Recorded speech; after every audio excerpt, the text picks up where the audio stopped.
So Star Trek Beyond came out last weekend, and you all saw it, so I'm gonna give you my review. It was a lot of fun. I enjoyed it.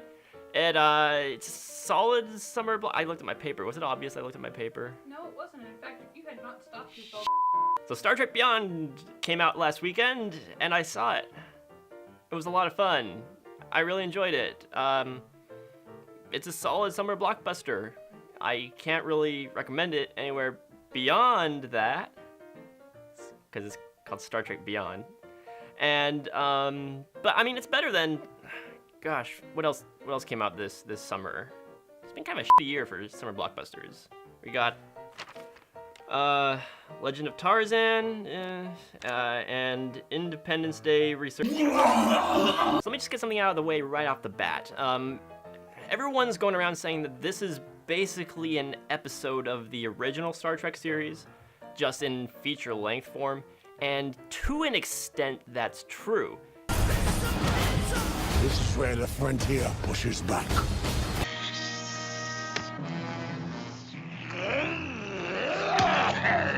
It is very episodic. It feels like the sort of story that they would have covered in the original series, where the crew has to get separated. They get separated on a planet, and they gotta get together and use their mind brains to figure their way out of a conundrum, and take down some alien guy in the process.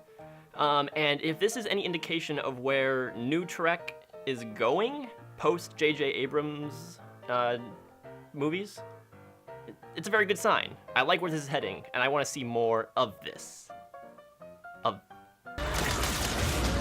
Abandon ship. My God. But I'm telling you right now, if you're a fan of old Star Trek and you don't like what J.J. Abrams has done with the previous two movies, this probably isn't going to win you over. For the most part, classic Star Trek is about the Enterprise crew being presented with some problem at the beginning of the episode, and then spending the duration of the episode trying to figure out how to get out of this scenario. And then the climax of the episode would be them enacting the plan that they've been making the whole episode. In this film, Star Trek Beyond, they skip most of that and just jump straight into the action, which shouldn't come as a surprise to you if you know the director, Justin Lin, who is most famous for doing Fast and Furious movies. And he does action really, really well. But this isn't a thinking man's movie. For instance, there are scenes where Spock or Scotty, I'm presuming one of them because they're like the technobabble types, would come to Kirk and they'd say, "Hey, all right, so here's what we gotta do, technobabble," and then Kirk would stop them and say, "All right, just shut up and skip to the end. I don't care. Just tell me how we do it." And then he jumps on a motorcycle and rides away. That's the new Star Trek. And if that bugs you, then shut up and let me watch my movie and eat my popcorn and enjoy it. You f***ing loser. Nerd. And this movie does do action very well. I think I already said that. That sounds redundant. Maybe I'll cut that out. Maybe not. I don't know. Maybe this will sound kind of funny if I keep rambling on, or maybe it'll just get annoying at this point. I think people just want me to cut right now. Fire at will. Do it. But I didn't quite love this movie for a couple of reasons. First off, I didn't find this film very memorable. And by that I mean, for instance, every Star Trek film to date, full disclaimer, it isn't fair to compare the old Star Trek to the new Star Trek because they both do very different things in very different ways. Okay, fine, I got that out of the way. Has had something that makes it instantly recognizable. You can say, oh, Wrath of Khan, that's the one with Khan and the Genesis planet. Star Trek The Voyage Home, that's the one where they go back in time to save the whales. 2009 Star Trek, it's the reboot where they're all young and there's time travel involved. Even Star Trek Into Darkness, that's the one where they do Khan again. And years down the road, I can't see anyone saying, oh, Star Trek Beyond is the one where they have to fight the blue alien guy and keep the Doomsday device away from him. It's because it's so generic and in tune with the original series and what they did, it doesn't really do anything to stand out from that other than have really, really cool action non-stop. Well, that's just typical. Secondly, and I might be in the minority here, honestly, I had trouble connecting with any of the characters because it was an ensemble piece. The film establishes multiple character-driven storylines that are just ultimately sidelined because they're trying to get to the action and there's so many characters to keep track of. For instance, Kirk is considering promotion and wants Spock to be the new captain. Spock and Uhura are having relationship troubles. Again. McCoy and Spock are bonding. Scotty and some alien chick are bonding. Sulu has a family that he loves very much, and then instantly forgets about for the rest of the movie.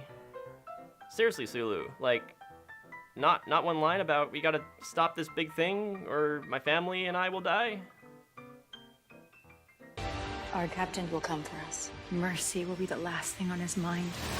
I am counting on it. Actually, you know what, Strike, that I really did like the villain, played by Idris Elba. He's really, really good in this role, but what else is new? Idris Elba kills it in, like, every role he's in these days. And his character ends up being the one that I felt the most for in an odd way.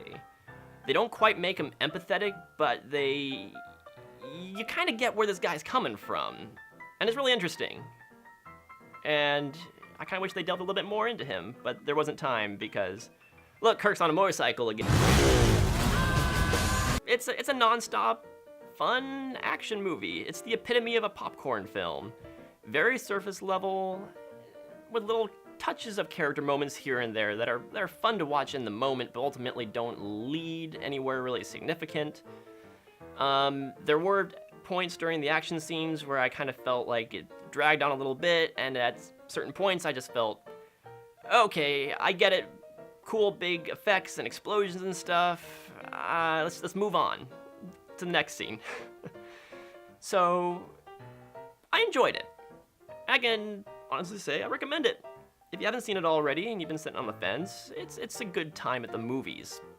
Again, I don't think it's fair to compare old Star Trek to new Star Trek because they're very different things, but I do think it says something that the one moment of genuine emotion the film elicited from me involved a callback directly to the characters of the original series, in a scene that not only was a fantastic send-off for Leonard Nimoy's Mr. Spock, but made me actually feel something for Zachary Quinto's Spock. And if they can channel more of that moving forward instead of just focusing on the past and bring that sort of genuine connection to these characters, along with giving us these episodic, great throwback movies that are like the episodes of the original series, I think the series is headed in a really cool direction. And so, this may not have been my favorite Star Trek movie, but I look forward to seeing what they do next. So I guess that's a recommendation. I mean, what else are you gonna see? The new Ghostbusters? Oh shit, I mentioned Ghostbusters. What do I say? I have to say something non-controversial about it. I haven't seen the movies, I don't know anything about it. I don't want to sound sexist. I mean, women in film, good. Ghostbusters, good. Remakes, bad. I don't know. Abandoned sketch. Abandoned.